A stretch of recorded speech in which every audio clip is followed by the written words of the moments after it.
Hi friends, ಎಲ್ಲರೂ ನಮಸ್ತೆ. ಚಿರುಕನ್ನಡ ಬ್ಲಾಗ್ಗೆ ಸ್ವಾಗತ. ನಾನು ನಿಮ್ಮ ರಕ್ಷಿತಾ ನಾಗರಾಜ್. ಎಲ್ಲರೂ ಹೇಗಿದ್ದೀರಾ? ಎಲ್ಲರೂ ಚೆನ್ನಾಗಿದ್ದೀರಾ ಅಂತ ಭಾವಿಸ್ತಾ ಈ ವಿಡಿಯೋನ ಸ್ಟಾರ್ಟ್ ಮಾಡೋಕ್ಕಿಂತ ಮೊದಲು ಯಾರೆಲ್ಲ ನನ್ನ ವಿಡಿಯೋ ನೋಡ್ತೀರಾ ಪ್ಲೀಸ್ ಸಬ್ಸ್ಕ್ರೈಬ್ ಮಾಡ್ಕೊಳ್ಳಿ, ಹಾಗೆ ಬೆಲ್ ಬಟನ್ನ ಆನ್ ಮಾಡ್ಕೊಳ್ಳಿ.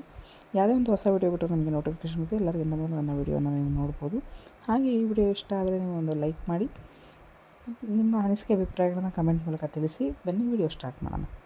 ಇವತ್ತು ನಾನು ಬೆಳಗ್ಗೆ ಎದ್ದ ತಕ್ಷಣ ದಿನ ಬೆಳಗ್ಗೆ ಎದ್ದ ತಕ್ಷಣ ಫಸ್ಟು ಬಾಗಿಲು ತೊಳಿತೀವಿ, ಕಸ ಎಲ್ಲ ಹೊಡ್ಕೊಂಡ್ಬಿಟ್ಟು ಬಾಗಿಲು ತೊಳಿತೀನಿ.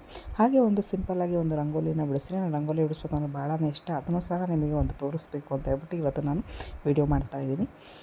ನೋಡಿ, ಸಿಂಪಲ್ಲಾಗಿ ನಾನು ಅರಿಶಿನ ಕುಂಕುಮ ಎಲ್ಲ ಇಟ್ಟಾದಮೇಲೆ ನಾನು ಹೊಸ್ಲಿಗೆ ಸಿಂಪಲ್ಲಾಗಿ ನಾನು ಒಂದು ರಂಗೋಲಿನ ಬಿಡ್ತೀನಿ. ನನಗೆ ಅಂಗಳದಲ್ಲಿ ರಂಗೋಲಿ ಬಿಡಬೇಕು ಅಂದರೆ ಭಾಳ ಇಷ್ಟ. ಬಟ್ ಇಲ್ಲಿ ನಾನು ಮೇಲಿರೋದ್ರಿಂದ ಹಾಗೆ ಒಂದು ಸಿಂಪಲ್ಲಾಗಿ ಒಂದು ರಂಗೋಲಿನ ಬಿಡ್ತಾಯಿದ್ದೀನಿ. ನೋಡಿ, ಯಾವುದೇ ಅಂದರೆ ತುಂಬ ಕಲರ್ಸ್ ಏನು ತುಂಬೋದಿಲ್ಲ. ನಾನು ಒಂದು ಕಲರ್ನ ಅಷ್ಟೇ ತೆಗೆದಿಟ್ಕೊಂಡಿದ್ದೀನಿ, ಒಂದು ಆರೆಂಜ್ ಕಲರ್ನ. ಅದನ್ನೇ ನಾನು ರಂಗೋಲಿ ಬಿಟ್ಟಾಗ ಅದಕ್ಕೆ ಜಸ್ಟ್ ಒಂದು ಕಲರ್ನ ತುಂಬ್ತೀನಿ. ಎಲ್ಲದಕ್ಕೂ ಕಲರ್ ತುಂಬಲ್ಲ, ಒಂದು ಸಿಂಪಲ್ಲಾಗಿ ಇರಲಿ ಅಂತ ಹೇಳ್ಬಿಟ್ಟು ಕಲರ್ನ ತುಂಬ್ತೀನಿ ಅಷ್ಟೇ, ಇನ್ನೇನಿಲ್ಲ. ನನಗೆ ಮಧ್ಯದಲ್ಲಿ ಈ ಥರ ಹಿಂಗೆ ಅಲ್ಲಿ ಬ್ಲ್ಯಾಕ್ ಕಾಣಿಸ್ತದಿಲ್ಲ, ಅಲ್ಲಿ ಒಂದು ಟೈಲ್ಸ್ ಹಾಕಿದ್ದಾರೆ, ಅಲ್ಲಿ ರಂಗೋಲಿನ ಬಿಡಿಸ್ಬೋದು. ಬಟ್ ಏನಾಗುತ್ತೆ ಅಂತ ಹೇಳಿದ್ರೆ ಮ್ಯಾಟ್ ಹಾಕೋಕ್ಕೆ ಕಷ್ಟ ಆಗುತ್ತೆ, ದೂರ ಆಗಿಬಿಡತ್ತೆ ಮ್ಯಾಟ್ ಹಾಕಲಿಕ್ಕೆ. ಹಾಗಾಗಿ ನಾನು ಏನು ಮಾಡ್ತೀನಿ ಅಂತ ಹೇಳಿದ್ರೆ ಹಾಗೆ ಹೊಸ್ಲಿಗೆ ಒಂದು ಸಿಂಪಲಾದ ಒಂದು ರಂಗೋಲಿನ ಬಿಡಿಸ್ಬಿಟ್ಟು ಅದ್ರ ಮುಂದೆನೇ ಮ್ಯಾಟ್ ಹಾಕ್ಬಿಡ್ತೀನಿ. ಒಳಗೆ ಬರಲಿಕ್ಕೆಲ್ಲ ಕಾಲು ಉಸ್ಕೊಂಬರ್ಲಿಕ್ಕೆ ಅನುಕೂಲ ಆಗುತ್ತೆ ಅಂತ ಹೇಳ್ಬಿಟ್ಟು ನೋಡಿ ಸಿಂಪಲ್ಲಾಗಿ ಮಾಡ್ತಾಯಿದ್ದೀನಿ. ಯಾವುದೇ ರೀತಿ ಚುಕ್ಕಿ ಇಟ್ಕೊಂಡಿಲ್ಲ ನಾನು. ದಿನ ಬೆಳಗ್ಗೆಯೂ ಸಹ ನಾನು ಇದೇ ರೀತಿಯಲ್ಲೇ ಬೇರೆ ಬೇರೆ ಡಿಸೈನ್ಗಳನ್ನು ನಾನು ಹಾಕ್ತೀನಿ.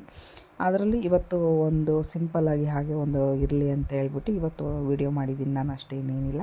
ನೋಡಿ, ಈ ಥರ ಆರೆಂಜ್ ಕಲರ್ನ ಒಳಗೆ ಅಂದರೆ ಕಲರ್ಸನ್ನು ತುಂಬ್ಕೊತಾ ಇದ್ದೀನಿ. ಬೇರೆ ಕಲರ್ಸ್ ಯಾವುದು ಯೂಸ್ ಮಾಡಿಲ್ಲ ನಾನು, ವೈಟು ಮತ್ತು ಆರೆಂಜ್ ಅಷ್ಟೇ ಯೂಸ್ ಮಾಡ್ಕೊಂಡಿದ್ದೀನಿ. ಈ ರಂಗೋಲಿ ಹೇಗಿದೆ ಅಂತ ಕಮೆಂಟ್ ಮಾಡಿ ನನಗೆ, ಚೆನ್ನಾಗಿದೆಯೋ ಇಲ್ಲೋ ಅಂತ ಹೇಳ್ಬಿಟ್ಟು. ಇದಾದ ನಂತರ ನಾನು ಫಸ್ಟಿಗೆ ಒಳಗೆಲ್ಲ ಕಸ ಹೊಡ್ಕೊಂಡಾದಮೇಲೆ ನಾನು ಫಸ್ಟಿಗೆ ನಮ್ಮ ಮನೆಯಲ್ಲಿ ನಾವು ಎದ್ದ ತಕ್ಷಣ ಫಸ್ಟು ಕಸನೆಲ್ಲ ಒರೆಸ್ಕೊಂಡು ಆದಮೇಲೆ ನಾವು ಟಿಫನ್ನ ಮಾಡೋಕ್ಕೆ ಹೋಗೋದು. ಹಾಗಾಗಿ ಇವಾಗ ರಂಗೋಲಿ ನಾನು ಬಿಡಿಸ್ಕೊಂಡಾದಮೇಲೆ ನಾನು ಟಿಫನ್ನ ಮಾಡ್ತಾಯಿದ್ದೀನಿ. ಟಿಫನ್ ಆಲ್ರೆಡಿ ನಿಮಗೆ ಗೊತ್ತಾಗಿದೆ ಅನಿಸುತ್ತೆ ನಾನು ಏನು ಮಾಡ್ತಾಯಿದ್ದೀನಿ ಅಂತ ಹೇಳ್ಬಿಟ್ಟು. ಇವತ್ತು ನಾನು ಪೇಪರ್ ಅವಲಕ್ಕಿ ಒಗ್ಗರಣೆನ ಮಾಡ್ತಾಯಿದ್ದೀನಿ. ಪೇಪರ್ ಅವಲಕ್ಕಿಯಲ್ಲಿ ಆಲ್ಮೋಸ್ಟ್ 75% ಯಾರೂ ಸಹ ತಿಂಡಿನ ಮಾಡೋದಿಲ್ಲ. ಅದೇ ಬೆಳ್ಳುಳ್ಳಿ ಒಗ್ಗರಣೆ, ಖಾರಗಳಂತ ಹೇಳ್ತಾರಲ್ವ, ಆ ಥರ ಮಾಡ್ಕೊತಾರೆ ಅವಲಕ್ಕಿಯಲ್ಲಿ. ಆದರೆ ನಾನಿವತ್ತು ಒಗ್ಗರಣೆ ಅವಲಕ್ಕಿ ಹೇಗೆ ಮಾಡೋದು, ಪೇಪರ್ ಅವಲಕ್ಕಿಯಲ್ಲಿ ಒಗ್ಗರಣೆ ಅವಲಕ್ಕಿನ ಹೇಗೆ ಮಾಡೋದು ಅಂತ ತೋರಿಸ್ಕೊಡ್ತಾ ಇದ್ದೀನಿ. ಬನ್ನಿ ಈಗ ಹೇಗೆ ಮಾಡೋದು ಅಂತ ನೋಡ್ಕೊಂಬರೋಣ. ಈಗ ನಾನು ಒಂದು ಬಾಣಲಿನ ಇಟ್ಕೊಂಡಿದ್ದೀನಿ. ಅದಕ್ಕೆ ಒಂದು 3 ಟೇಬಲ್ ಸ್ಪೂನ್ ಆಗುವಷ್ಟು ಎಣ್ಣೆನ ಹಾಕ್ಕೊಂಡಿದ್ದೀನಿ. ಎಣ್ಣೆ ಕಾಯೋವರೆಗೂ ಕಾಯಬೇಕು, ಯಾಕಂದರೆ ಸಾಸಿವೆ ಚಟಪಟ ಅಂದ ಮೇಲೆ ನಾವು ನೆಕ್ಸ್ಟ್ ಎಲ್ಲ ಇಂಗ್ರೀಡಿಯೆಂಟ್ಸನ್ನ ಹಾಕ್ಬೋದು. ಹಾಗಾಗಿ ಸ್ವಲ್ಪ ಎಣ್ಣೆನ ಕಾಯಿಸ್ಕೊತಾ ಇದ್ದೀನಿ. ಒಂದು ಸ್ವಲ್ಪ ನೀವು ದೊಡ್ಡದಾದ ಪಾತ್ರೆನ ಇಟ್ಕೊಂಡ್ರೆ ನಿಮಗೆ ಈಸಿ ಆಗುತ್ತೆ ಕಲಿಸ್ಲಿಕ್ಕೆಲ್ಲ ಅಂತ ಹೇಳ್ಬಿಟ್ಟು ಅಷ್ಟೇ, ಇನ್ನೇನಿಲ್ಲ. ನಾನು ಸ್ವಲ್ಪ ದೊಡ್ಡದಾದ ಒಂದು ಬಾಣಲಿನ ಇಟ್ಕೊಂಡಿದ್ದೀನಿ. ಅದಕ್ಕೆ ಈಗ ನಾನು ಸಾಸಿವೆನ ಹಾಕ್ಕೊತಾ ಇದ್ದೀನಿ. ಇದು ಮಕ್ಕಳಿಗೆ ಭಾಳ ಇಷ್ಟಪಟ್ಟು ತಿಂತಾರೆ. ನೀವು ನಾರ್ಮಲ್ ಮೀಡಿಯಮ್ ಅವಲಕ್ಕಿ ಆಗಿರ್ಬೋದು, ದಪ್ಪ ಅವಲಕ್ಕಿ ಆಗಿರ್ಬೋದು, ಅದರಲ್ಲಿ ನೀವು ಅವಲಕ್ಕಿ ಒಗ್ಗರಣೆನ ಮಾಡಿರ್ತೀರ. ಪೇಪರ್ ಅವಲಕ್ಕಿಯಲ್ಲಿ ಒಂದು ಸರಿ ಮಾಡಿ ನೋಡಿ, ತುಂಬಾ ಟೇಸ್ಟ್ ಇರುತ್ತೆ, ಅದರಿಗಿಂತ ಟೇಸ್ಟ್ ಇರುತ್ತೆ. ಈಗ ನೋಡಿ, ನಾನು ಸಾಸಿವೆನ ಹಾಕ್ಕೊಂಡಾದಮೇಲೆ ನಾನು ಒಂದು ಸ್ವಲ್ಪ ಕಡಲೆಬೇಳೆ, ಉದ್ದಿನಬೇಳೆ ಮತ್ತು ಶೇಂಗಾನ 3 ಸಹ ಒಟ್ಟಿಗೆ ಹಾಕ್ಕೊಂಡಿದ್ದೀನಿ. ಒಂದು ಸ್ವಲ್ಪ ಅದು ಫ್ರೈ ಆಗಲಿ. ಚೆನ್ನಾಗಿ ಫ್ರೈ ಆದಮೇಲೆ ನಾವು ಕರಿಬೇವನ್ನ ಹಾಕ್ಕೊಳ್ಳೋಣ. ನೋಡಿ, ಈಗ ಕರಿಬೇವನ್ನ ಹಾಕ್ಕೊಂಡಿದ್ದೀನಿ. ಚೆನ್ನಾಗಿ ಶೇಂಗಾ, ಕಡಲೆಕಾಳು, ಉದ್ದಿನಬೇಳೆ ಎಲ್ಲ ಚೆನ್ನಾಗಿ ಫ್ರೈ ಆಗಬೇಕು. ಆವಾಗ ತಿನ್ನಲಿಕ್ಕೆ ತುಂಬ ಚೆನ್ನಾಗಿರುತ್ತೆ ಅಂತ ಅಷ್ಟೇ, ಇನ್ನೇನಿಲ್ಲ. ನೋಡಿ, ಚೆನ್ನಾಗಿ ಈ ಥರ ಹಿಂಗೆ ಫ್ರೈ ಆಗಬೇಕು. ಈ ಥರ ಫ್ರೈ ಆದಮೇಲೆ ಏನು ಮಾಡ್ತೀವಿ, ನಾನು ಒಂದು 3 ಜನಕ್ಕೆ ಮಾಡ್ತಾಯಿದ್ದೀನಿ ಅವಲಕ್ಕಿ. ಹಾಗಾಗಿ ನಾನು ಒಂದು 3 ಮೆಣಸಿನ್ಕಾಯಿನ ತೊಗೊಂಡಿದ್ದೀನಿ. ನಿಮಗೆ ಖಾರಕ್ಕೆ ತಕ್ಕಂತೆ ನೀವು ಮೆಣಸಿನ್ಕಾಯಿನ ತೊಗೊಳ್ಬೋದು.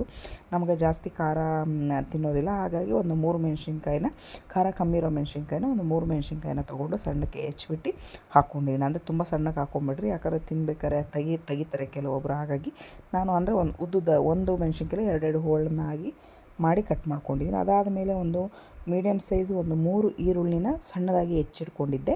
ಅದನ್ನು ಸಹ ಚೆನ್ನಾಗಿ ಫ್ರೈ ಮಾಡಬೇಕು, ಹಸಿ ಸ್ಮೆಲ್ ಹೋಗೋವರೆಗೂ ಚೆನ್ನಾಗಿ ಫ್ರೈ ಮಾಡಬೇಕು. ನೀವು ಎಷ್ಟು ಚೆನ್ನಾಗಿ ಫ್ರೈ ಮಾಡ್ತೀರೋ ಅಷ್ಟು ಚೆನ್ನಾಗಿ ಒಗ್ಗರಣೆ ಚೆನ್ನಾಗಿ ಬರುತ್ತೆ.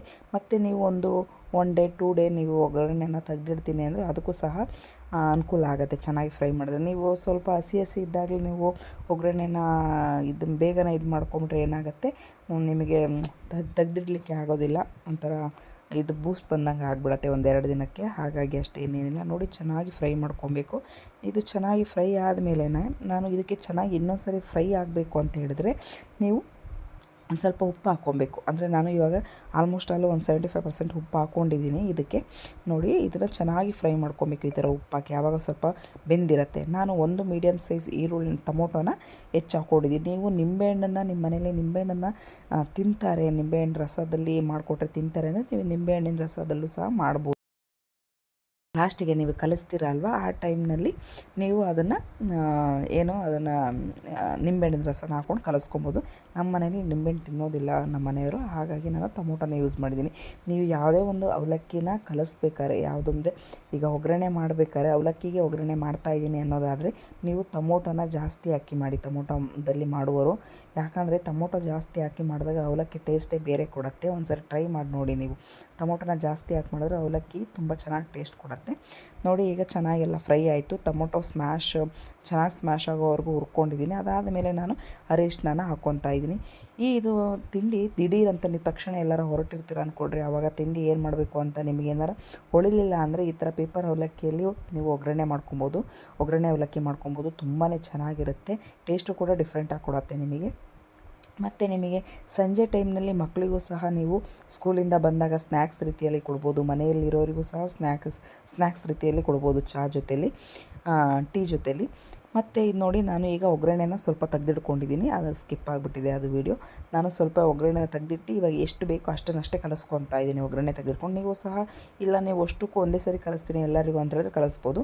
ನಾನು ಸ್ವಲ್ಪ ಒಗ್ಗರಣೆನ ತೆಗೆದಿಟ್ಕೊಂಡು ಜಸ್ಟ್ ಈಗ ಇಬ್ಬರಿಗಷ್ಟೇ ಕಲಿಸ್ತಾ ಇದ್ದೀನಿ. ನೋಡಿ, ಫಸ್ಟು ಅವಲಕ್ಕಿ ನಿಮಗೆ ಎಷ್ಟು ಬೇಕೋ ಅಷ್ಟು ಹಾಕ್ಕೊಂಡು ಫಸ್ಟು ಒಗ್ಗರಣೆಯಲ್ಲಿ ಕಲಿಸ್ಕೊಬೇಕು. ಫಸ್ಟು ಎಲ್ಲ ಮಿಕ್ಸ್ ಮಾಡ್ಕೊಬೇಕು. ಅದಾದ ಮೇಲೆ ನೀವು ಸ್ವಲ್ಪ ನೀರನ್ನು ಹಾಕ್ಕೊಂಡು ಒಂದು ಏನಂದರೆ ಒಂದು ಹಾಫ್ ಕಪ್ ಟೀ ಕುಡಿತೀರಲ್ವ, ಅದರಲ್ಲಿ ಒಂದು ಹಾಫ್ ಕಪ್ಪಷ್ಟು ಸ್ವಲ್ಪನೇ ಸಿಮ್ಮಿಸ್ಕೊಂಡು ಆಮೇಲೆ ಅವಲಕ್ಕಿನ ಕಲಿಸ್ಬೇಕು. ಇದು ಏನಂತ ಹೇಳಿದ್ರೆ ಪೇಪರ್ ಅವಲಕ್ಕಿ ಆಗಿರೋದ್ರಿಂದ ಏನಾಗ್ಬಿಡುತ್ತೆ ಅಂದರೆ ಬೇಗನೆ ಮೆತ್ತಗಾಗ್ಬಿಡುತ್ತೆ. ಹಾಗಾಗಿ ನೀವು ನೀರನ್ನು ನೋಡಿಕೊಂಡು ಹಾಕ್ಕೊಂಡು ಕಲಿಸ್ಬೇಕು, ಆವಾಗ ಚೆನ್ನಾಗಿರುತ್ತೆ. ಆಮೇಲೆ ನೀವು ಉಪ್ಪು ಖಾರ ನೋಡಿಕೊಂಡು ಒಂದು ಸ್ವಲ್ಪ ಉಪ್ಪನ್ನು ನೋಡಿಕೊಂಡು ಟೇಸ್ಟ್ ನೋಡಿಕೊಂಡು ಆಮೇಲೆ ಉಪ್ಪು ಕಮ್ಮಿ ಆಗಿತ್ತು ಅಂದರೆ ಬೇಕಾದ್ರೆ ನೀವು ಅದನ್ನು ಇದು ಮಾಡ್ಕೊಬೋದು.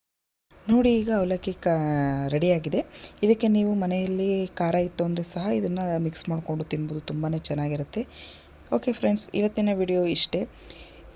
ಈ ವಿಡಿಯೋ ಇಷ್ಟ ಆಗಿದ್ರೆ ಒಂದು ಲೈಕ್ ಕೊಡಿ. ಯಾರೆಲ್ಲ ನನ್ನ ವಿಡಿಯೋ ನೋಡ್ತಾರೆ ಪ್ಲೀಸ್ ಸಬ್ಸ್ಕ್ರೈಬ್ ಮಾಡ್ಕೊಳ್ಳಿ, ಸಪೋರ್ಟ್ ಮಾಡಿ.